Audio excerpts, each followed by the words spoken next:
record round ഇതുണ്ടല്ലോ ഇത് ഒരു റൗണ്ട് ഇത് കണ്ടൂടെ താഴെ summary, reaction, participant security, stop video, apps, whiteboard, notes, and more learnings. More ano? Record on the cloud, alle? record, yeah. Okay. Good evening, everyone, and greetings from AIWC. A warm welcome to all of you who have joined us on this platform. A very warm welcome to everyone who has joined us on this platform. A warm welcome to all the official bearers of AIWC who have joined us here. Greetings to Indra ma'am, who is our patron and who has really given us the leadership to go on doing many of these activities of the Trivandrum chapter.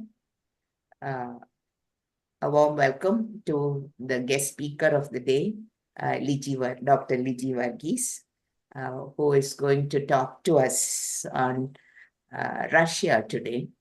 And as the topic that we have circulated shows, the topic title is Unstacking the Matryoshka, Exploring the History, Culture, and Society of Russia. A very warm welcome to you, Liji, once again.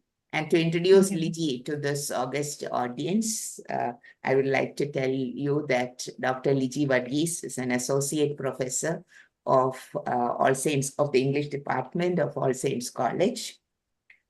She has, in fact, proved her academic merit throughout her education.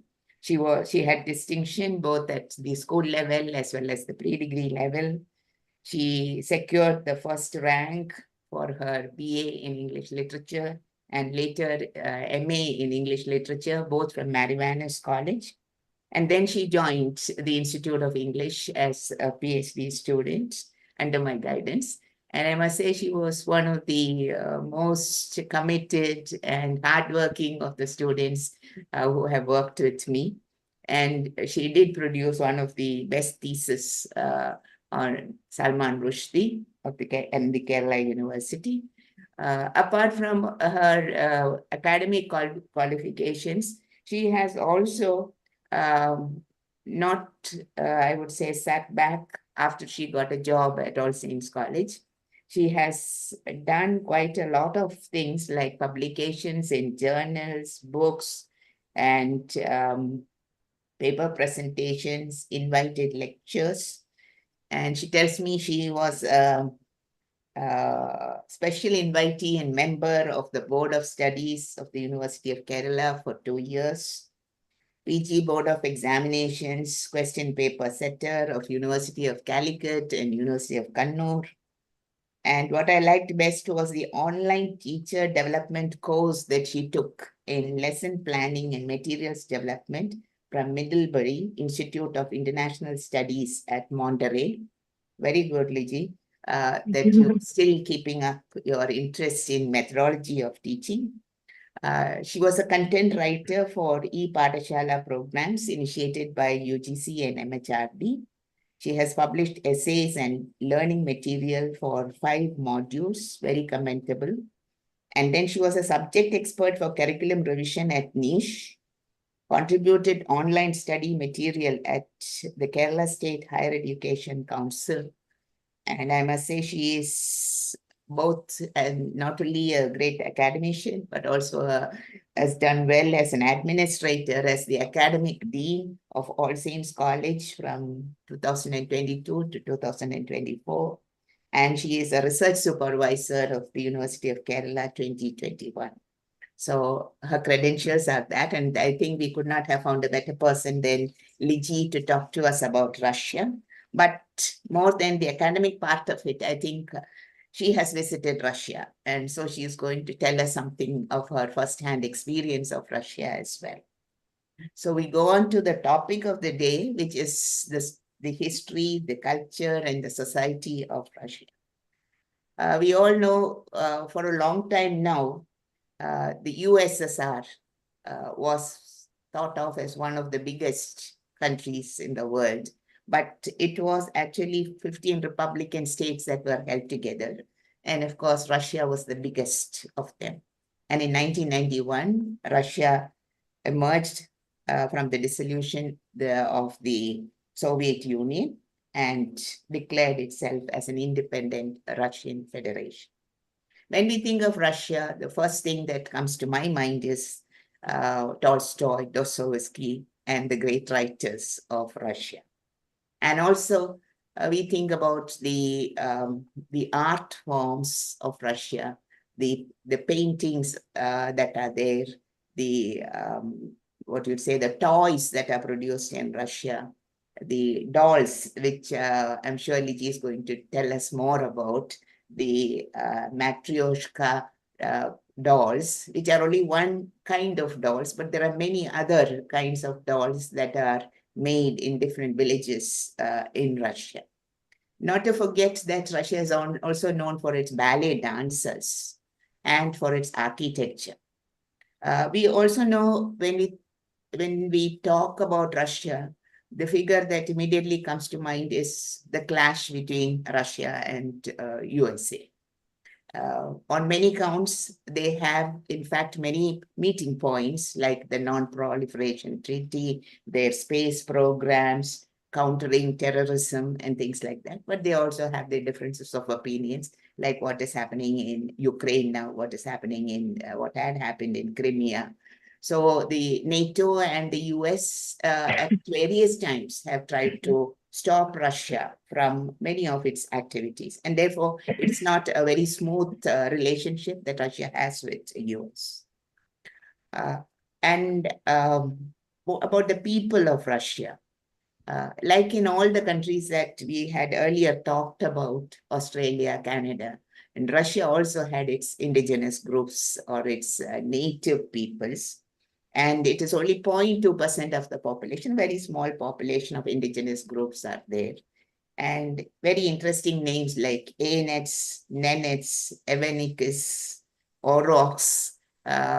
These were some of the native tribes or the population that we have in Russia, but a very small population. But the majority of the Russians speak a language that is Russian and write about their experiences. When we think about literature, though I mentioned only Tolstoy and Dostoevsky, we must realize that there are 4 Nobel Prize winners from Russia, including Boris Pasternak, and of course we all know him as a great writer, Mikhail Sholokhov and Alexander Solzhenitsyn. So these are some of the great writers that Russia has produced. Moscow is a place, of course, a city, the capital city. And together with the capital city, we have another cultural city that is St. Petersburg.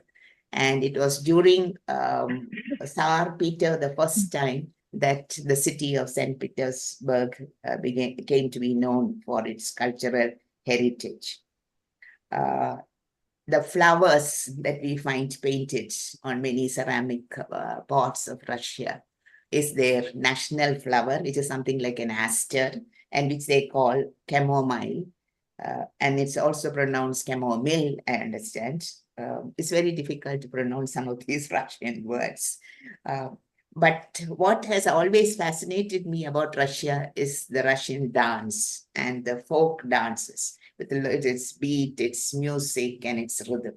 And I think it is this rhythm of Russia, of the, what you'd say, the rich tapestry of its art, architecture, its music, its writers, and of course, its national history and the political changes that have come to Russia that are the subject of today's talk. And I'm sure Liji is going to make that very interesting for us with a more detailed explication of what I have just condensed in a nutshell for you to set off the groundwork for this literature, for this presentation.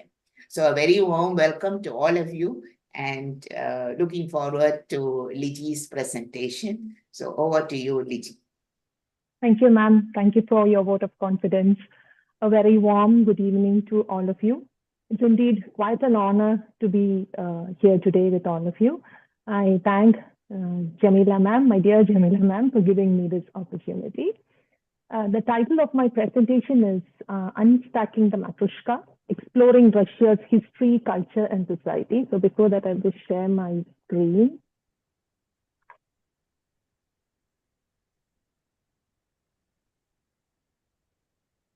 I hope the PPT is visible. Yeah.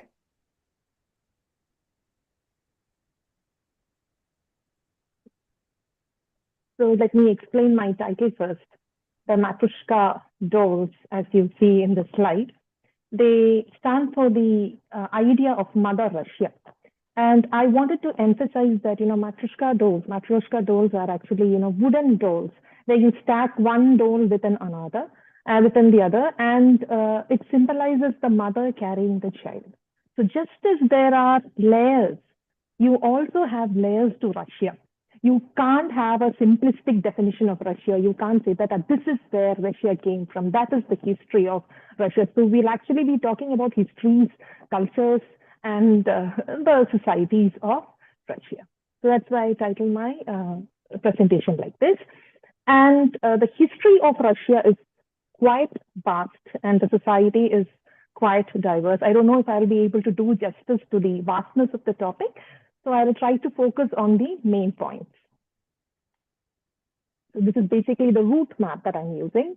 I thought about focusing on the origins, the early history of Russia from the East Slavic period, even before that, to the emergence of the dynasties, the Rurik dynasty and the Romanovs. And then we go on to a very important seminal moment in the history of Russia, the Russian Revolution and the creation of USSR, because this is not something that affected just Russia. It affected the entire world. It affected the world around them as well. And then I conclude my presentation with by talking about modern Russia. So Russia, I've given the map and the coat of arms. So it is defined as a country that stands between two continents, Europe and Asia. I mean, people have all these debates about whether Russia is actually European in its temperament or Asian in its temperament. And you have a very, very strange amalgamation of the East and the West, the Eastern values and the Western values that you see in Russia. Here, the picture right below the map is the coat of arms of Russia, where you see two eagles standing with their wings extended, and you can see crowns on top of the eagle's head, and then there is a third crown, and all these crowns are connected by a thin ribbon. And if you look at, and there's a scepter on one held by one eagle and an orb held by another eagle. If you look closely, you will find that there is this figure, white figure presented on a red shield. That is a swordsman who is, let's say, destroying the dragon. So it's actually a symbolic representation of Saint George slaying the dragon. And the scepter, the orb, the crowns all stand for the sovereignty of the nation and the power that Russia is capable of. So now let's move on to how it all started, the story of Russia. So the land that we know today as Russia, see, this land was populated initially by people who spoke Indo-European languages. So the earliest settlers, the earliest known records that we have come from a group of people called the Cimmerians, who inhabited this land from 1000 to 700 BCE. And these people, they were nomadic people. They were not prone to violence. And they lived there peacefully for quite some time, till the Scythians arrived in 700 BC, who were closely followed by the Sarmatians and the Greeks.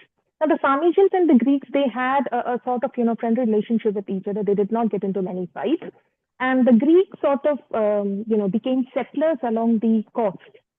And then we have the arrival of the Goths, who were more warlike people.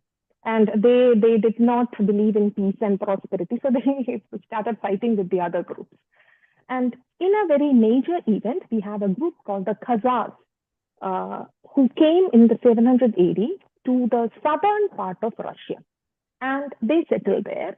And after the Khazars, you have the Eastern Slavs. And these people are considered to be the founders of the modern Russian state. Here, there's a slight debate regarding the origin, because there's also another group called the Varangians, who are technically Scandinavians. So Russian historians do not like to emphasize the Varangian history of Russia. They sort of downplay it. And the non-Russian historians, they stress that, this all came from Scandinavia. It's not just the Slavs, it's also Varangian. So this is what I was talking about. You cannot talk about one history. You have to talk about several histories here. Now, the next important event in the history of what we call as Russia will be the rise of Rus. So there was initially the Volga-Rus Khagan state. See, the Rus were the prominent tribe there, one of the prominent tribes there. And the leader of the Rus tribe was known as Khagan. And along the river Volga, you have the rise of a very, very famous Khagan state called the Volga-Rus Khagan state, which later on forms the foundation of the Kievan Rus. Okay, and the city of Kiev, or Kiev as the Russians pronounce it, it's now Ukraine. So all these areas also share a common history. So this later on formed the Kievan Rus. Now, the first king that is associated with this area is King Rurik, who is actually a combination of fact and fantasy. He's a semi-legendary figure. There are historical records to show that such a figure was there. He was one of the Varangian princes who was invited over, and he came. And there were other princes, there were his brothers, and later on you have other kings like Oleg and Igor. But coming back to Rurik, he, formed the Kievan Rus, and that became the center of what we now know as, or that became the basis of what we now know as Russia.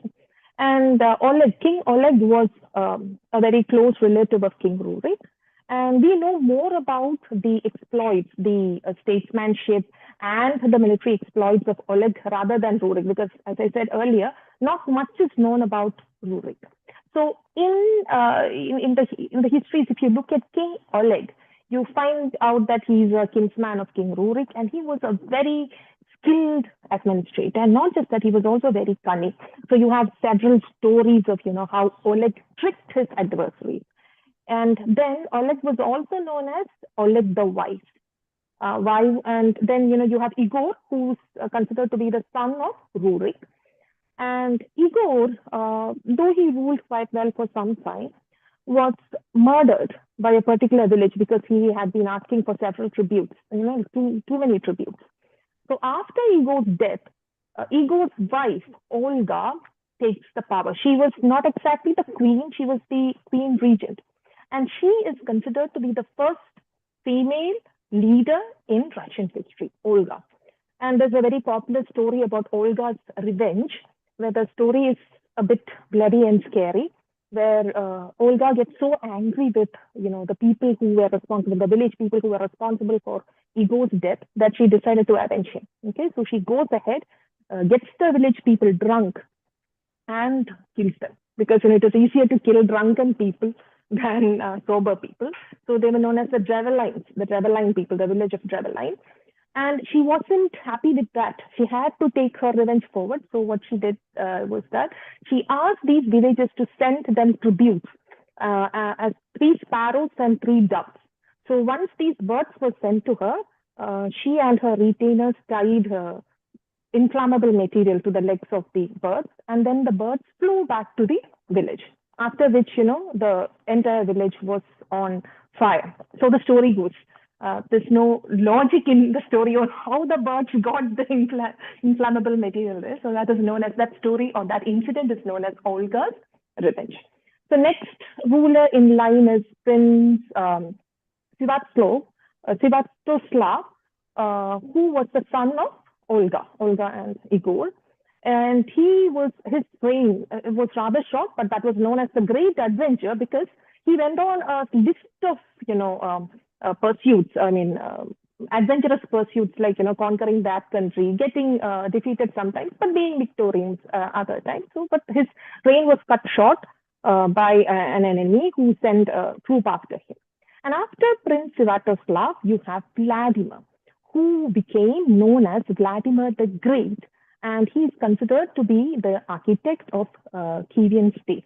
Okay, because Vladimir was somebody who was far-sighted. He knew what he should do to get the country together, or you cannot call it country at this time, the tribes, the small states together. And he knew what he had to do in order to further his power. So Vladimir is the king who is responsible for bringing Christianity to Russia or Kievan Rus. But you should remember that Olga is the first person to convert to Christianity. But at that time, Vladimir didn't really mind Christianity much. And there's also another interesting story about how Vladimir chose Christianity. He sent out emissaries to find out, which religion he should choose. He had a tough choice among Christianity, Judaism, Islam. And then he came up with the idea of choosing Christianity because he thought that would consolidate his power. So the first religious reform in Russia was more of an administrative feat than a religious phenomenon. So Vladimir had all these, the people baptized as well, and that is known as the baptism of Russia. It happened somewhere around 1998 or 1990 AD. Okay, and Vladimir was followed by Yaroslav, his son, who established the first legal code, Russian legal code, which is known as Russian justice in 1015 to 16 AD. And like Oleg, he was also known as Yaroslav the White.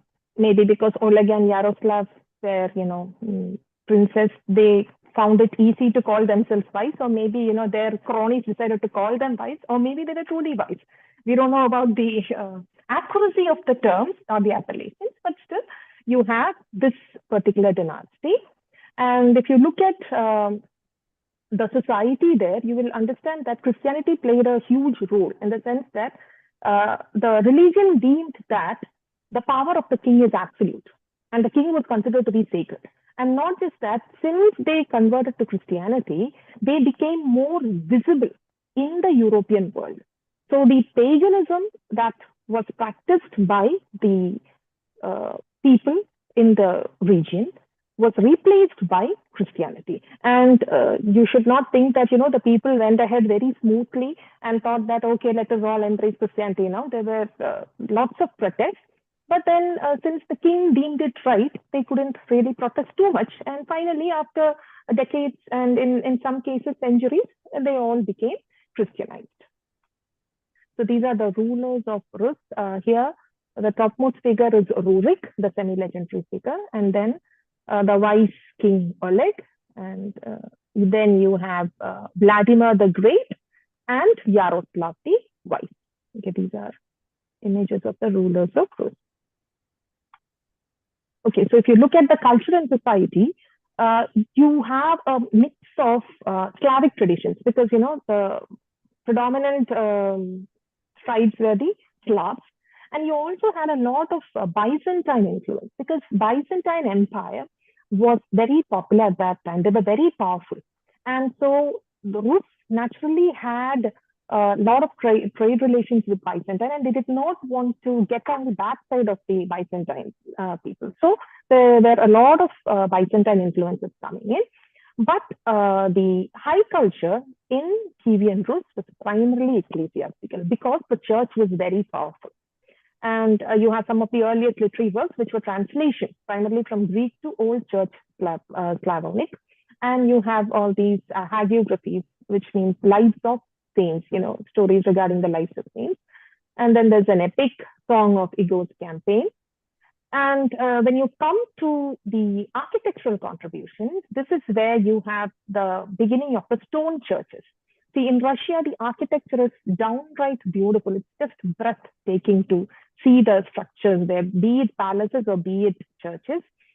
So this is one example of a church that, the picture that you see now, it's not the old church. I have given you a rough sketch of the old church there in the left side above panel, and then here you have the restructured church. Okay, and then you have, from this point onwards, you have the evolution of a uniquely Russian style, which is a combination of Byzantine style, the Slavic style, and a lot of other influences. Now, as all empires fall apart, so did Kievan Rome. And here you have the very venerable image of Nestor, who was a monk. And it's his work called Primary Chronicle, which reveals or which gives us information about the early history of Russia. And after Yaroslav the Wise, there weren't many able successors to Yaroslav, and therefore there were a lot of civil wars that sort of weakened the state internally. And from outside the country, you have threats from Cumans and Turks. And to complete all this, you had the Mongols invading the region in the 12th century. Towards the last part of the 12th century, and in the 13th century, the invasion becomes complete. Okay, so the Mongols were also known as the Tatars or the Golden Horde. The Mongols who invaded Russia were known as the Tatars, and they were also went by the name of the Golden Horde. And the irony here is that while Kiev did not prosper, the city of Novgorod, where King Rurik initially came, that city prospered. Okay, and it is during this time that you have the creation of the Principality of Muscovy, which later becomes Moscow. Okay, so I have also included a picture of the Mongol invasion. This must have come from the imagination of somebody, because there is no solid evidence to show what the Mongols actually did. So here you have a lot of history being encapsulated together, because I'll have to just touch on the main point.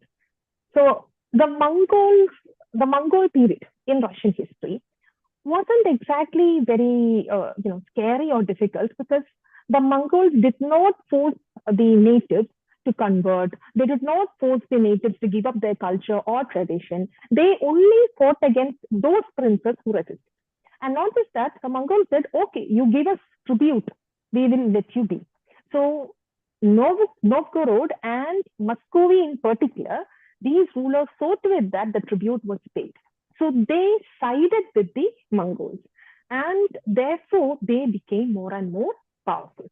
Now, towards the end of the next century, that is the 13th century, you have the Mongols slowly withdrawing from Russia. And that is because the Mongolian leader, Mongolian king at that time, died, and a new king had to be elected. So all the Mongol chieftains had to go back.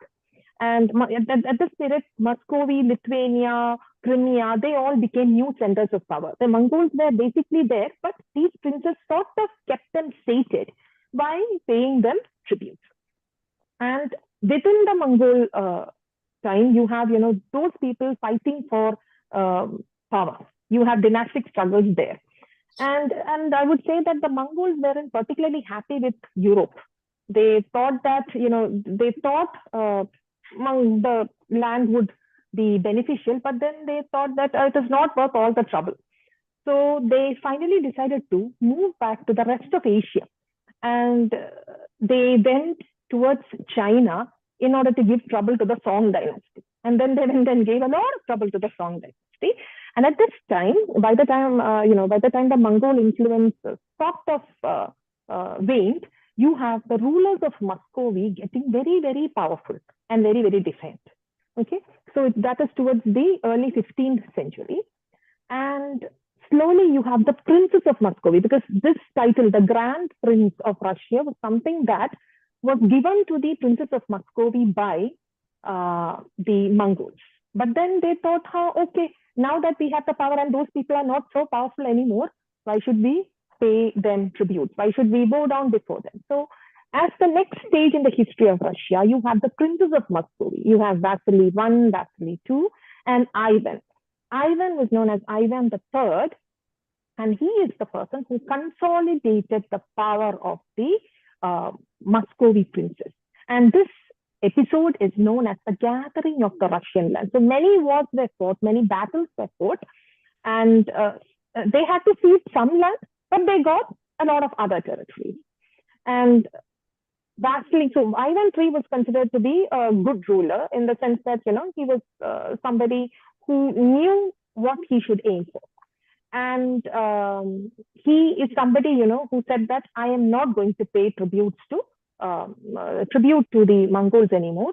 And there were a series of small battles in which the Mongols were thoroughly routed. And after Ivan III, we have another colorful character known as, after that, we have Vasily III and then Ivan IV, who is known as Ivan the Terrible. Okay, and he is the person who first used the term Tsar.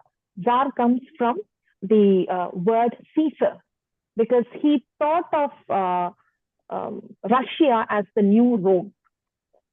Constantinople was the second Rome, and then he thought this is the third Rome. So let me call myself Caesar. And Ivan the Terrible, again, was a multifaceted ruler in the sense that he was a great statesman, but he had a very bad temper. And it is believed that he murdered his own son in one of his, temper fits or one of his temper tantrums, if you want to call it like that. And his enemies were ruthlessly subjugated. I mean, you couldn't, go against Ivan the Terrible and hope to live peacefully in Russia or in Moscow. And interestingly, when Stalin came to power later, much later, Stalin was often compared to Ivan the Terrible because, of the mood shifts and the kind of farsightedness that they had. So after Ivan, again, you have a time of trouble. So there was a period of civil war, which is known as time of trouble. Okay, because there were no able leaders. There were a number of rulers, but they couldn't really harness the power. So this period is followed by chaos. There was a lot of infighting, brothers fighting brothers. Then there were, aristocrats who decided to garner power for themselves. So all these things were there. And slowly, after, some years, you have the ascendancy of the Romanov. Okay, the Romanov dynasty comes to power. And Michael Romanov, the first Romanov king, is actually the grand nephew of Ivan the Terrible. So he comes to power in 1613, and they ruled, the Romanov dynasty ruled Russia till 1917, when the October revolutions, before that, the February revolutions of 1917 occurred. So till that time, you had, that is about 3 centuries and more, you have Romanovs ruling Russia. So if you look at the art and architecture during the Muscovite period, the icon painting was considered to be something very special associated with Russians. Icons are actually, paintings that have a decidedly religious nature, and they don't follow the normal pattern. If you look at the fingers and all, the digits, you will see that they are elongated. They are particularly symbols. And the usual subjects are Christ or Mother Mary or the Holy Trinity, all those people. And the Dionysi and Andrei Rublev are considered to be the masters of icon painting during this time. And you also have magnificent churches being built. See, churches were not just, centers of worship.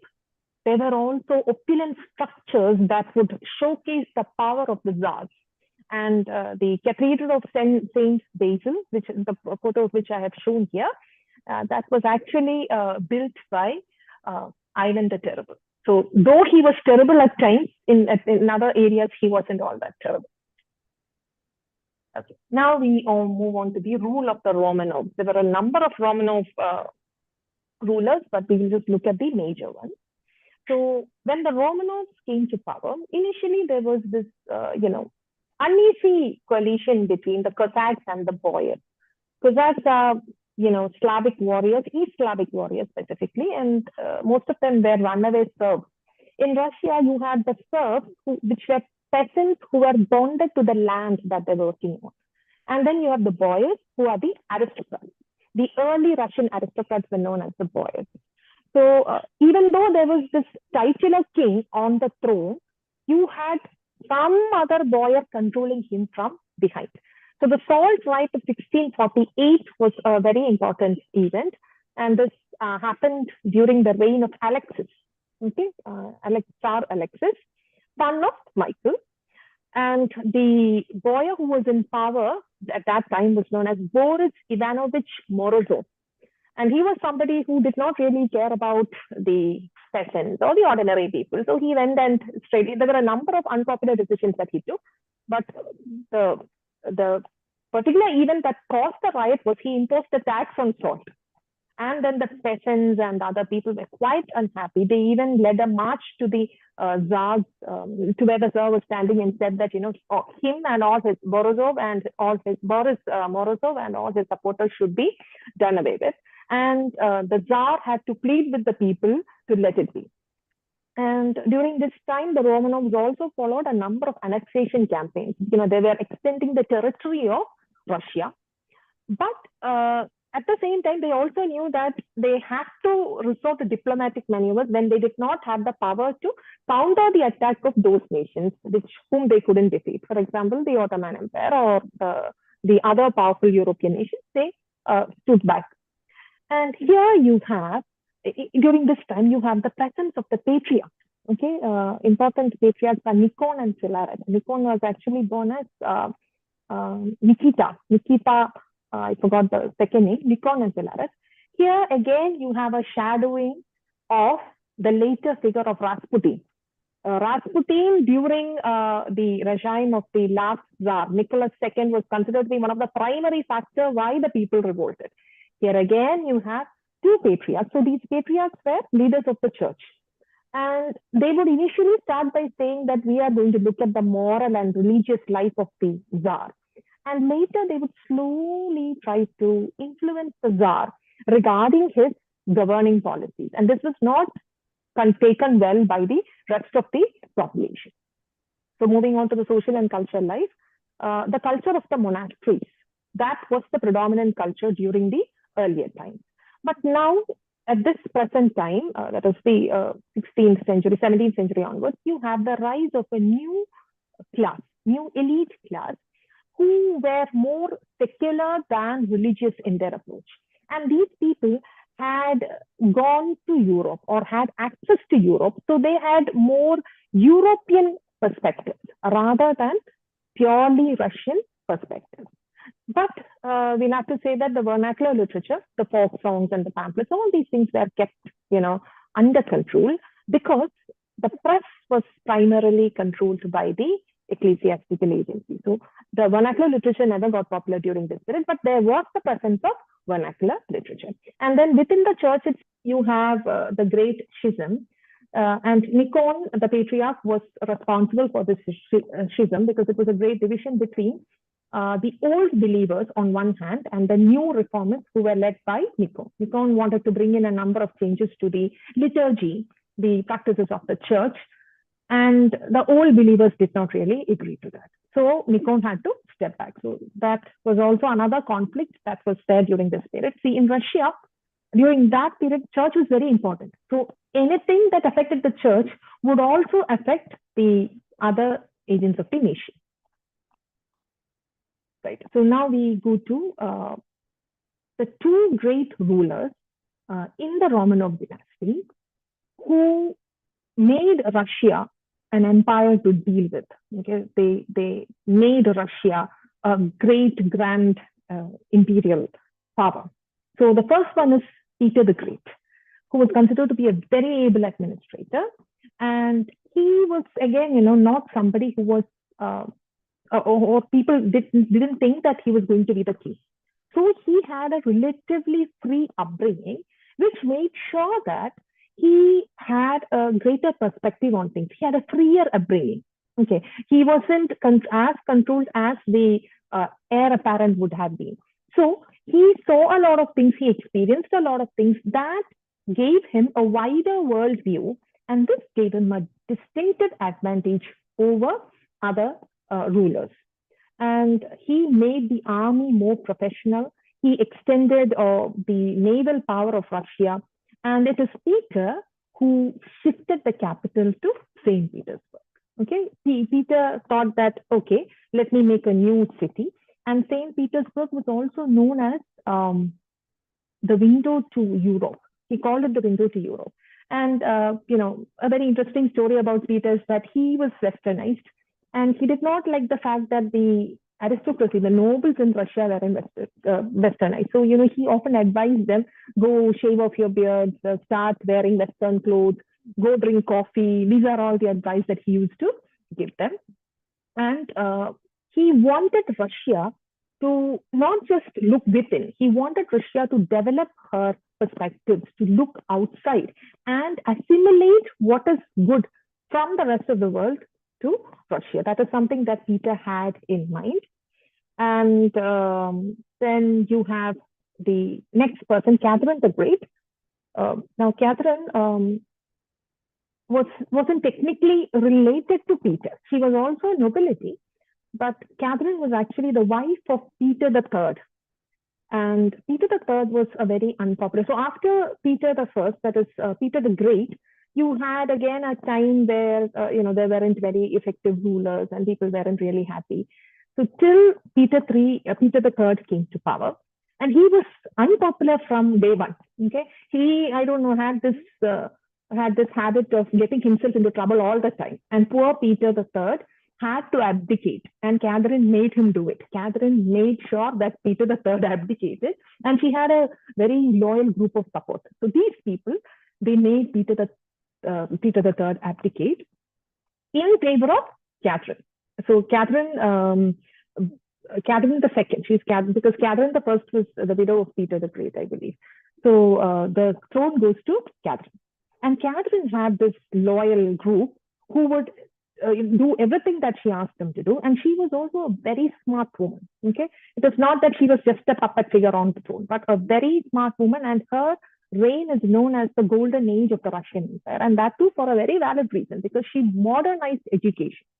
And not just that, she also made sure that women also got educated. And she was somebody who encouraged artists. That said that Hermitage Museum was actually her personal collection first. And now I think the entire Winter Palace covers Hermitage, is covered by the Hermitage Museum. And again, like Peter the Great, Catherine also embraced Western ideas, and Russia became more progressive, because Russia, in the initial stages, and even today, you have the idea that, Russians prefer to be rather insular. They prefer to, keep to themselves. They're very happy with themselves.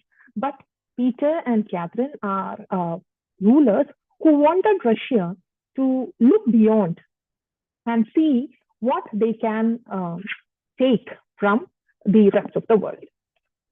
So that is Peter the Great and Catherine the Great for you. Lovely people. There are a number of interesting stories about them, but then we don't have time for all the stories. Moving on to the emergence of modern Russian culture, which happened during the time of Peter the Great and Catherine the Great. You have a number of Western ideas taking root in Russia. So in a way, you can say that the cultural renaissance of Russia happened during this time. You have several developments in poetry, drama, and you have art forms like painting and various forms of dance, which flourished during this age, especially the ballet. And you had the National School of Ballet and all that, which came later. But Peter and Catherine saw to it that the arts also flourished during their era. And then there is a literary language that was developed, which was outside the ecclesiastical language, which is something new, the secular language. And at this time, you have Russians starting to feel very proud about themselves. They thought, it is good to be a Russian. And you also have a bit of Russification going. Okay, where they wanted everything to be Russian, but that doesn't mean that they forced the other groups. There are a lot of ethnic minorities in Russia, or what we call as Russia. They did not force those people to be Russians or take on their language or anything like that. But again, they saw to it that the idea of Russia was instilled in the minds of the people. See, for any empire to take wings and fly, you need to convince the people that this is an empire worth fighting for. And this is something that happened during this time. And of course, you have a lot of developments in architecture. You have, again, like I said, grand buildings being installed during this time. And if you look at the later Romanovs, I've clubbed them all together. There are a couple more, Alexander I and Nicholas I, who unfortunately, Alexander I, unfortunately, when he came to power, he tried to make peace with France and Britain, and he succeeded in that. But the problem was that the war with Napoleon started. And any war will fling the country into a state of chaos because, economy would be affected. Lots of people will be taken to the battlefield. So loss of lives, all these things are there. And it's no fault of Alexander I, but the war with Napoleon happened. And therefore, he did not really get a good start, though he tried to make amends. And Alexander I and Nicholas I, these people were not as popular as their great predecessors. And you have something called the Decembrist revolt that happened in 1825. Now, this was a revolt that was planned by the aristocrats. There were several, aristocrats, members of the genteel class, who had members of the upper class, who had gone outside to Europe. And they thought, okay, this is not what we want. They wanted a more liberal form of governance, and they fought for that. Okay. And after the revolt was quashed. After the revolt, Alexander I was very wary of upper classes.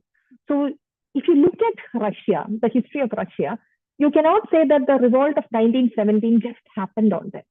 You look at Russia, you see lots of riots, lots of rebellions peppered throughout their history. And then there was this rise of the powerful bureaucrats. They were the ones ruling, not the czars. And whatever they did automatically fell to the heads of the czars, because the czars were considered to be the heads of the empire. And they did not really know, these kings, they did not really know what to do about serfdom, because there were people who wanted to abolish serfdom. And then there were many landowners who thought that if you abolish serfdom, my bread and butter will be taken from me. So there were very powerful aristocrats opposing serfdom, and there were, a couple of, not couple, but many aristocrats who thought that serfdom should be done away with. And so you had the Westernized and the Slavophiles, the conflict between the Westernized and Slavophiles. See, as the name implies, it doesn't mean that the Westerners went after the West and the Slavophiles thought about the Slavic people alone. But the Slavophiles took great pride in the early history of Russia. And the Westernizers thought that, they should learn more from the West. Then you have the Crimean War, which happened from 1853 to 56. And that was a war that Russia fought with the British, the French, and the Turks. And they lost the war, okay, which was again a very, very bad blow to the Romanov Empire. And after that, you have other kings coming up. And during the time of Alexander II, you have the abolition of serfdom, which had a lot of consequences, which did not really go down well with a number of aristocrats. And you have a number of revolutionary activities that come up during this time. And again, the idea of Russification, about having Russia as an empire, having their own ideas. And then you have the Social Democratic Party being established in 1897. And you have them being divided into Bolsheviks and Mensheviks, the majority and the minority. And this is where the trouble actually starts. Okay, and from then there is a revolution of 1905, where a group of peasants, protesters actually, they wanted to go and meet the Tsar and give him let's say, memorandum or a protest in writing. And these people were unarmed. But then the troops went and shot these people, and everybody was furious with Tsar, and the Tsar had to come out with the October Manifesto, which promised a more liberal governance, which said that the Duma would be set up. Duma is the equivalent of the Russian parliament. And finally, you have the Russian Revolution of 1917, which marked the end of the Romanov dynasty. About the art and culture, you have Alexander Pushkin during this era, Russia's national poet. Then you have Gogol, whose satires are just mind-blowing. And during this time, the realist novel became really popular, and you have novelists like Turgenev, Dostoevsky, Tolstoy. Not just the Russians, everybody loved these writers. And you have Chekhov, Gorky, Ivan Bunin, who received the Nobel Prize in 1933. He fled the Soviet, actually, and it's later that he received the Nobel Prize. And you have the Russian symbolists. So Russian Revolution of 1917. It was not something that came up suddenly. This was in the making for quite some time, because the people were really furious with not just the monarch, but also the nobility. Because about 95% of Russia's wealth was consolidated in the hands of the nobility. And Nicholas II was a very weak Tsar. He was somebody who might have meant well, but unpopular policies again must have been the influence of people who were around him, the coterie around him. And then they had to go and fight the World War I. Okay, which again was not something that was liked by the people. And you have Rasputin, the very shadowy figure, because Jamila ma'am, am I exceeding the time limit?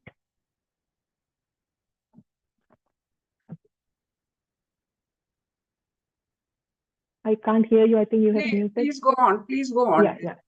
Okay. So you have the shadowy figure of Rasputin, and you also have the Bonian song, Ro, Ro, Rasputin, lover of the Russian queen. You have lots of colorful stories about Rasputin, though many of the stories may have been just, fiction. But you have Rasputin, and you have several movies also that attribute a lot of mythical powers, supernatural powers to Rasputin. And the revolution was so easy because you have the military who decided, well, we are not going to do anything. Let the people do whatever they want, initially at least. And then the rise of the intelligentsia and the Bolsheviks at that time. And you have Lenin here and then Trotsky here. They were not just remaining idle. They consolidated their power. And you have the formation of Chika, which is actually a predecessor of KGB.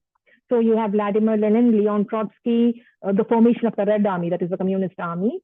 And from this point onwards, you have the cult of the leader. So they were actually Leninists first, and then they become Stalinists later. And finally, you have the civil war in Russia, because many people were not really happy with the communist revolution. So next important event would be the execution of Tsar Nicholas II and his family. And it is a very tragic event because, Tsarina Alexandra was actually the granddaughter of Queen Victoria. So they sought asylum but they were turned down by Britain and France. And so the family was imprisoned by the Bolsheviks, and they were assassinated on July 17th, 1918. There is a sort of confusion regarding whether it was July 16th or 17th, but they were assassinated. And Yakov Yurovsky led the assassins. And they were taken to a ramshackle house. They were forced to live there. And on that night of July 17, 1918, they were told to dress up, and the family, and there was just one prince, Alexei, and 4 girls. Okay. So the family was asked to get dressed, and then they said, you are going to be executed. And the story goes to say that Tsar Nikolai only had the chance to say what, and after that, before he could complete his sentence, he was shot down. So the location of the bodies that was kept secret for a very long time, because the communists did not want the people to find out where the bodies were interred.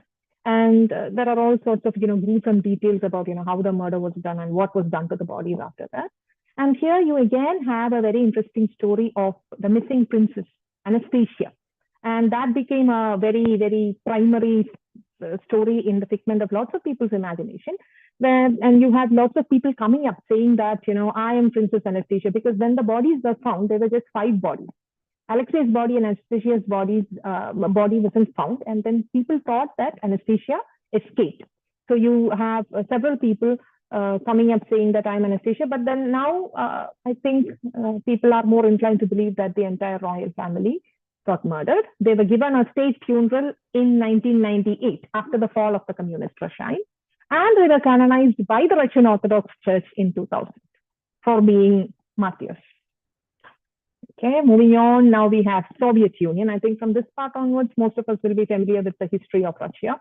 You have the Civil War happening from 1918 to 1922, and you have something called war communism, where Lenin decided, I can't ask these people nicely, they will not give me, so all industry is mine. And from peasants, they took grains without the requisition of grains, and you have the Red Army rising up. And against the Red Army, you have the whites, the royalist white army. And you have the new economic policy where Lenin decided to, go easy, a bit more easy. And they changed the capital back to Moscow. Kremlin was once more in power. And Soviet Russia slowly became USSR, gave way to the Union of Soviet Socialist Republics. And then you have the most bloody era in modern Russian history, Stalin era, 1928 to 53. Stalin comes to power, and Stalin was a very intelligent person. He knew how to manipulate. Here you have a picture of, the mob who are celebrating, the mob which is celebrating Stalin. So Stalin was a very cruel person, all said and done, but he's also somebody who took Russia to the heights of power. And Stalin's regime is marked by the Great Purge, where you talk against Stalin and you are done. Okay, millions were slaughtered. And when I went to Russia, I talked with a couple of people, and two of them, okay, especially my guides, they told me, the tour guides that we had in Russia, they told me that every single family, or most of the families in Russia, would have a tragic tale to tell about Stalin. And a lady called Maria was telling me that her grandfather was sent to Siberia, to Gulag. Gulag is a war prison camp. So they all had their stories, but they were not actually willing to reveal the stories. Maybe because by that time, I went to Russia in 2017. By that time, Putin was firmly in power, and they did not want, anything to fall upon their head. So they said, we all have stories, but it is better to let the stories lie. So, and Stalin had this particular, anger towards cultural monuments. He personally undertook the destruction of many cultural monuments. Beautiful monuments that marked the glory of imperial Russia was pulled down by Stalin, and Stalin tried to build a new Russia. So again, they have a resounding victory in World War II, and that marks the beginning of the Cold War. And Cold War, again, you have, the Americans, then you have Gorbachev here. The Cold War, which saw its golden era during the Stalin time, Stalinist regime, was a very tense political era because there was always a threat of an impending nuclear war. Will America nuke the Russians, or will Russians nuke America? That was the question. And Stalin was always doubtful of the West. And that is why you have the Cuban Missile Crisis in the 1960s, where people thought that, okay, today we are going to have a nuclear war. That was the situation there. And then after Stalin's time, you have Khrushchev and Brezhnev. The Soviet power slowly started eroding. Okay, the Soviet wasn't dismantled yet, but their stance towards West softened, and not just that. You have the war with Afghanistan, which they lost memorably, and that again led to their downfall. Then you have Gorbachev, who came ahead with a lot of reforms, but unfortunately the reforms fell flat on the face, and the USSR was dismantled. You have Yeltsin, who tried to consolidate power for himself, but that resulted in the economic crisis of the 1990s. And there was a lot of corruption. The oligarchs came to power. Oligarchs, consolidate all the power for themselves. And so Yeltsin also had to step down. And we have, before that, let me just look at the Russian society during the communist Russia. Whatever that was associated with the imperial era, all those things were brutally suppressed. You couldn't talk about the imperialist era during the communist times. And they had a very strong intelligence network. You sit in your house and whisper something, the next moment KGB will be at your door. Okay, so people were literally scared to do anything. And censorship forced many fighters to flee. And you have exiles like Vladimir Nabokov, but Boris Pasternak chose to stay in Russia itself, and he won the Nobel Prize in 1958. And again, Mikhail Bulgakov and Alexander Solzhenitsyn, they were all people, who could only unleash their literary geniuses after Stalin's time, not during Stalin's era. Mikhail Bulgakov has written this wonderful book called The Master and the Margarita, which can also be read as a satire. And you have, the Village Prose of 1960s, again, anti-Booker Prize, all those things. And we come to the hero of our present times, Vladimir Putin, who has made it a hobby to re-elect himself several times. So and you should remember that he was somebody who was associated with both KGB and Federal Security Service in his earlier years. And initially, Russians thought that Putin was the answer to their problem. And he's somebody who controlled the oligarchs, put them in their place. Okay. And I think he did away with a couple of oligarchs, and some of them were forced to go into hiding. And whoever opposed Putin would die mysteriously. Okay. And then Putin would go around saying, I have nothing to do with it, but then everybody knew the entire story. If Putin listens to my talk, he'll probably send the KGB after me. So he was again wary of the West, especially USA. And right now, there was always conflict with Ukraine, but now you again have a full-fledged war with Ukraine, which was again discussed in the last G20 summit that happened in New Delhi in 2023, where India took a very diplomatic stance, and Russia actually hailed that decision and said that it is very good that India took a diplomatic stance, and Ukraine said that G20 has nothing to be proud of, because Ukraine was very upset with the way in which Russia was protected within quotes. So again, extensive surveillance networks, cyber attacks, assassination of targets. Recently, I read a very interesting book called Russians Among Us.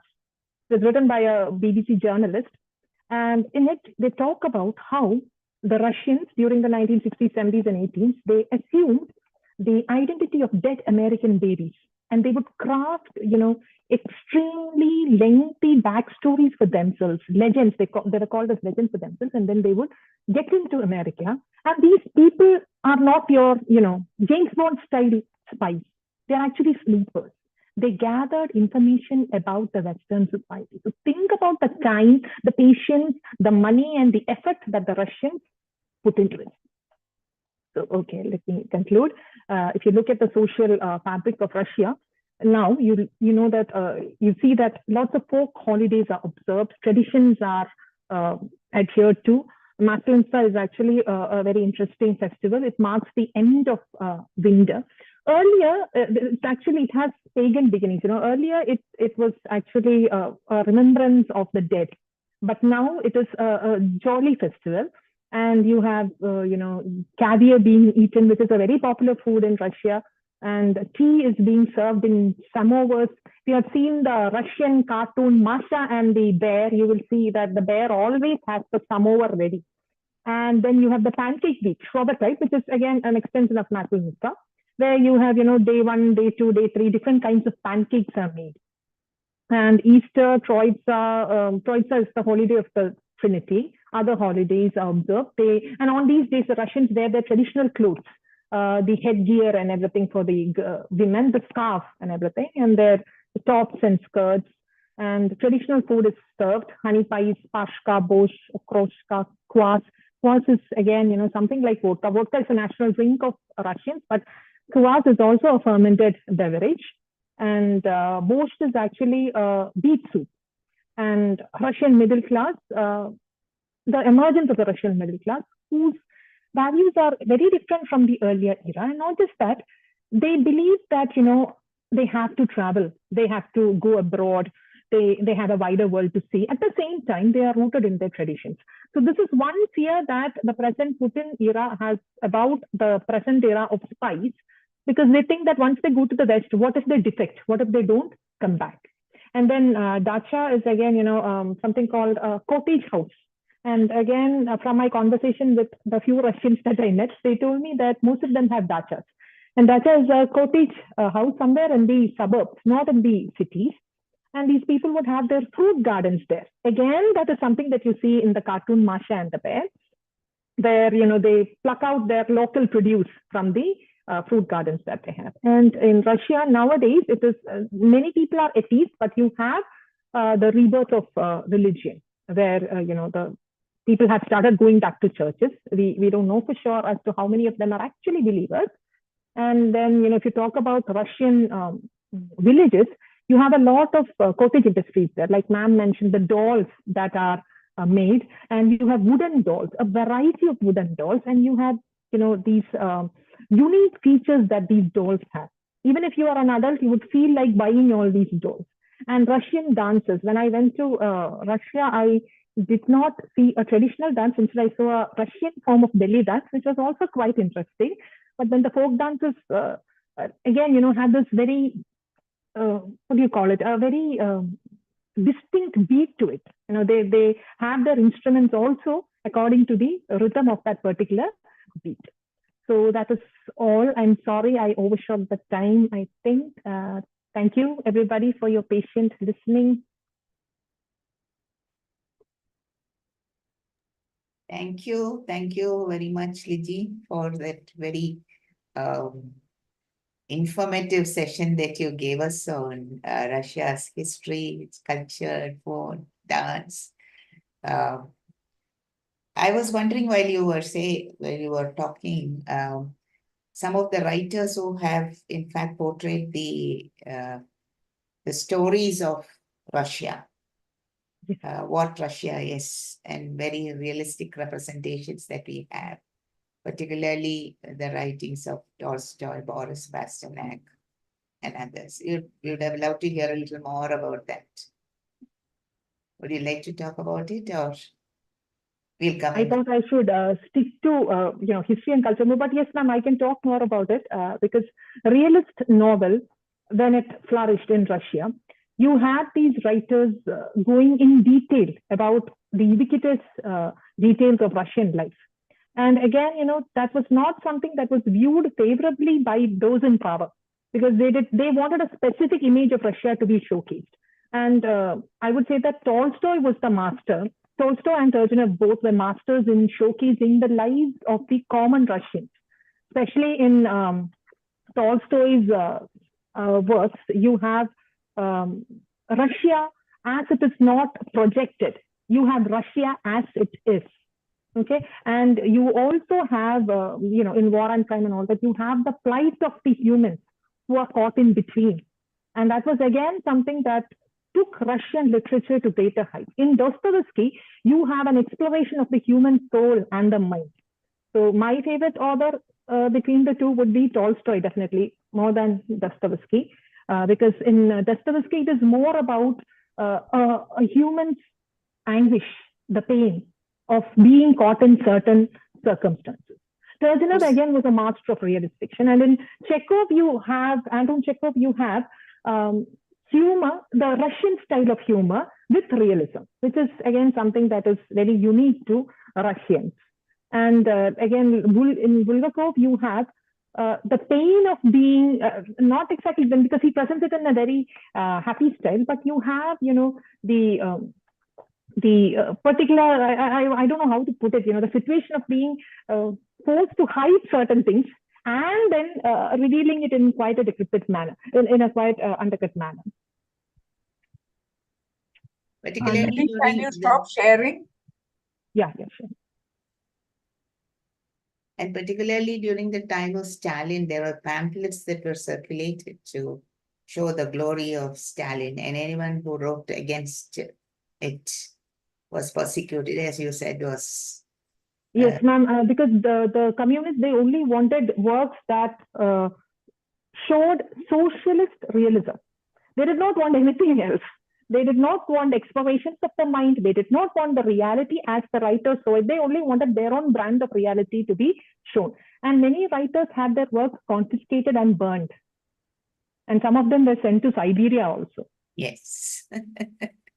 Yes, now the floor is open for discussion and any questions that you would like to ask. And before that, I have a comment here from Indrani Sengupta. A very comprehensive overview. Thank you, Liji. Thank you, ma'am.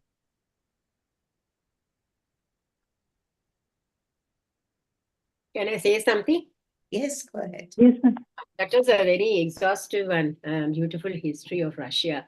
Thank you, Kamina. The subject is not English or history, but I found it very interesting, not at all boring. And you're talking about, history in a sense, hungry rulers, murdered. Everywhere you find, I'm sure in every country, the history has all these characteristics, I think.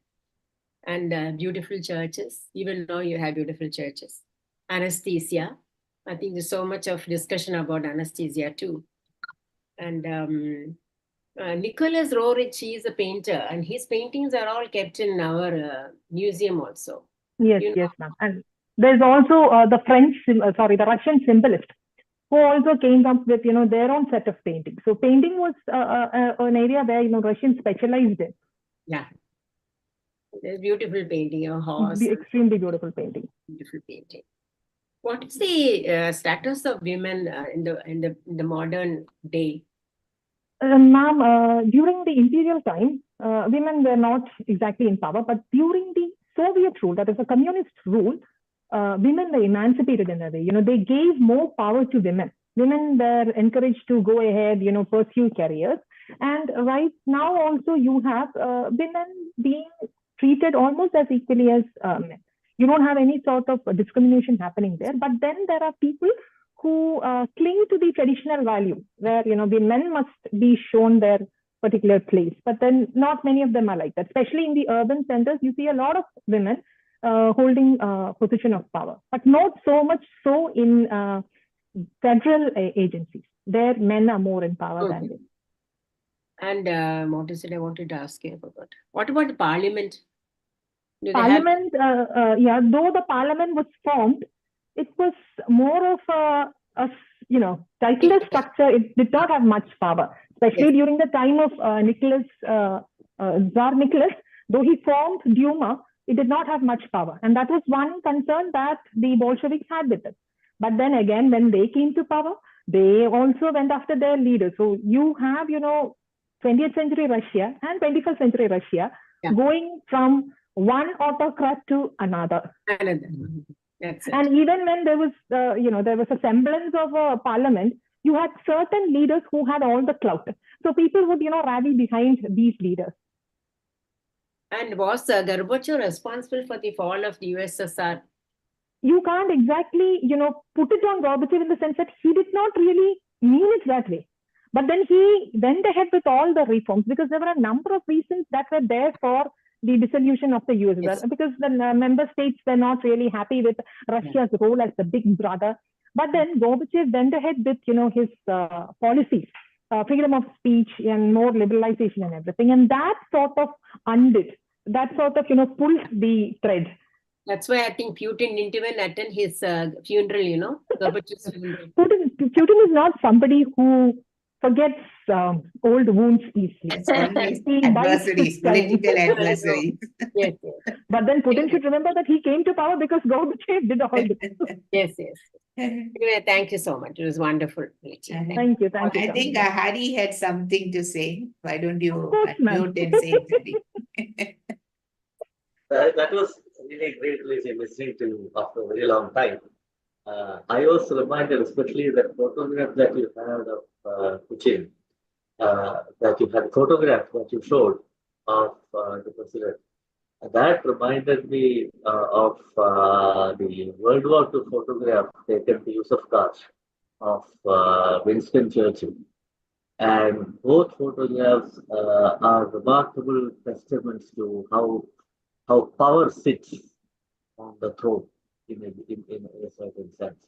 And I think that is what we were trying to talk about, especially post Gorbachev. 24 years, what happens to the Duma, and then he comes back, like you said, every 5 years as president or as prime minister or both. He has done both. And see, there's a way in which he conducts himself, he walks, he sits, he talks. There were all kinds of rumors around him. But what was really interesting is that do we really talk about Russian nationalism today with Putin? Though one would have talked about the idea of the nation. You talked about the idea of the nation, but it's no longer the idea of the nation, which is so very different from the kind of ultra-nationalist discourse that we have, let us say, in India, or perhaps even the United States. And so there's a very interesting way in which you have consolidation of power in the hands of one man. And that is democracy that is autocratic. He's a gulag unto himself.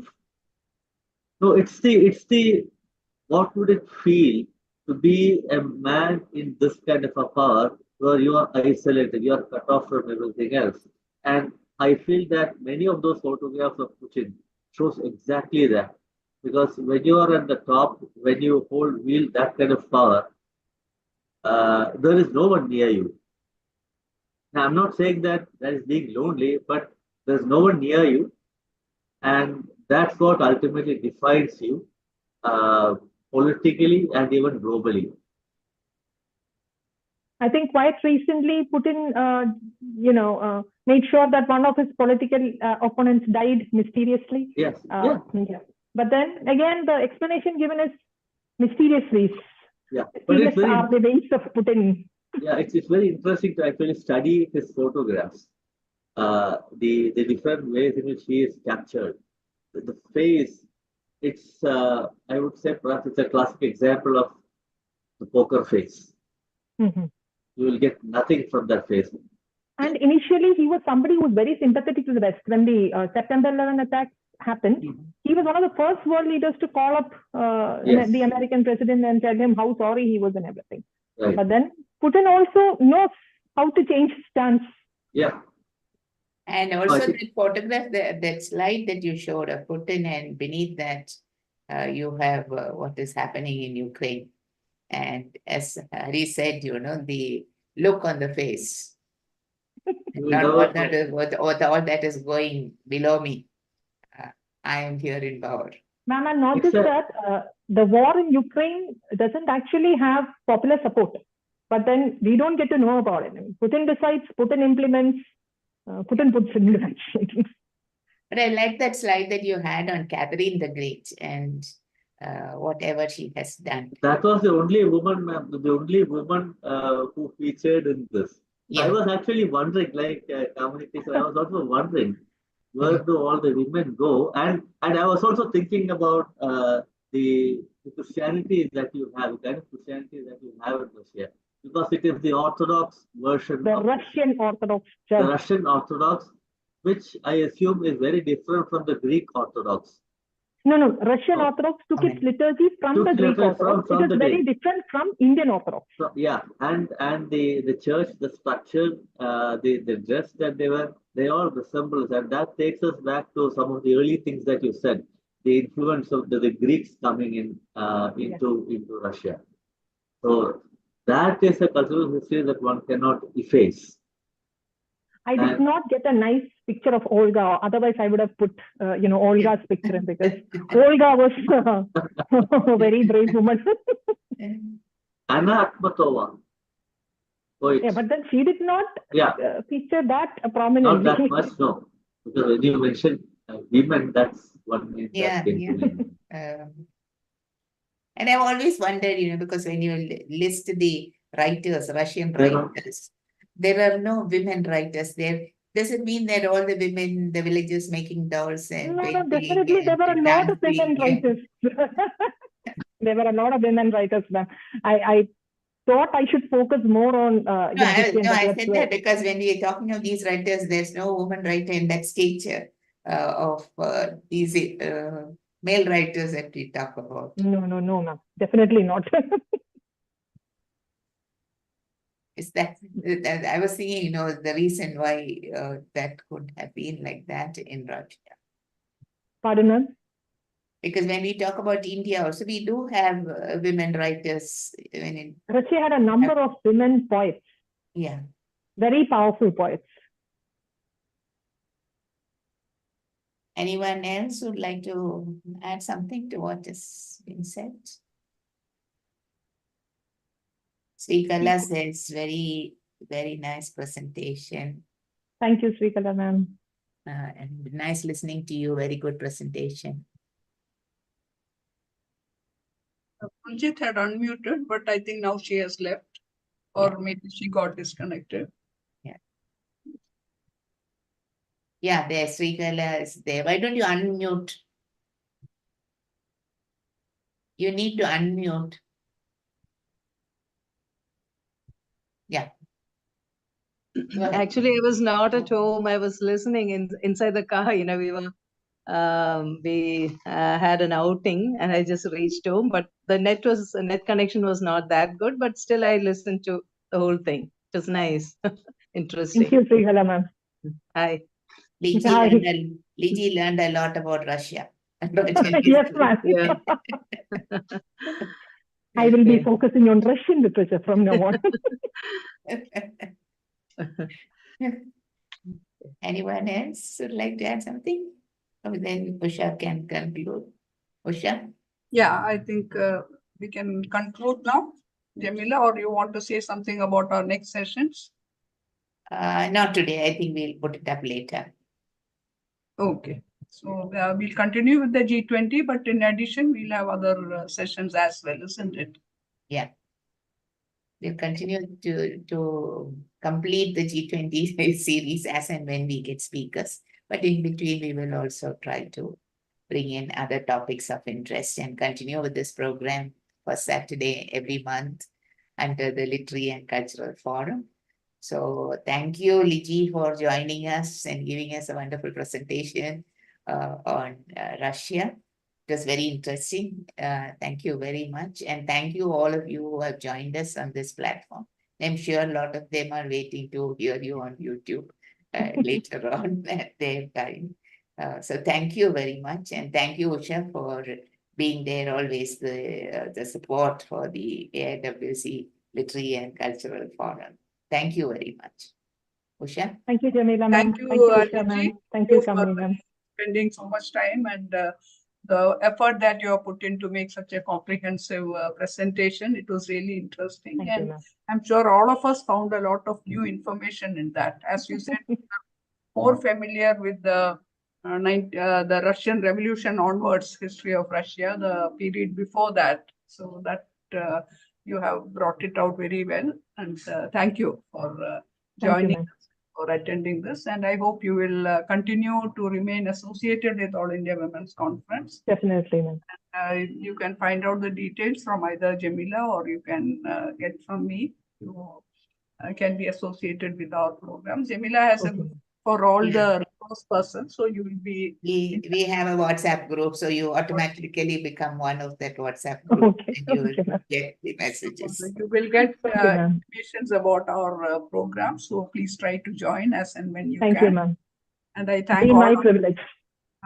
all others who have joined from different places all over, from Delhi, Calcutta, there were we had guests, but now I think most of them have left. And I thank all non-AIWC members who have been attending regularly our LCF webinars. We hope to continue this as Dr. Jamila said, we'll be continuing the series on G20, plus we'll be coming with a lot of other interesting topics and interesting speakers. I thank you, Kamini, for being the co-host and helping me host this session. I thank all of you once again, and we'll end the session here. Thank you, Liji, once again. We hope to see you more frequently in our session. Thank you, all. Sure, ma'am. Thank you, Jamila, Okay, ma'am. for all the effort that you put in to keep this going. This is our 43rd session. And so we are very soon we'll be touching our 50th episode, which I think we must plan to celebrate in a big way. Let us see, we'll plan something big for that. Thank you. Thank you so much. Thank you. Thank you, Liji. Thank you. Thank you, ma'am.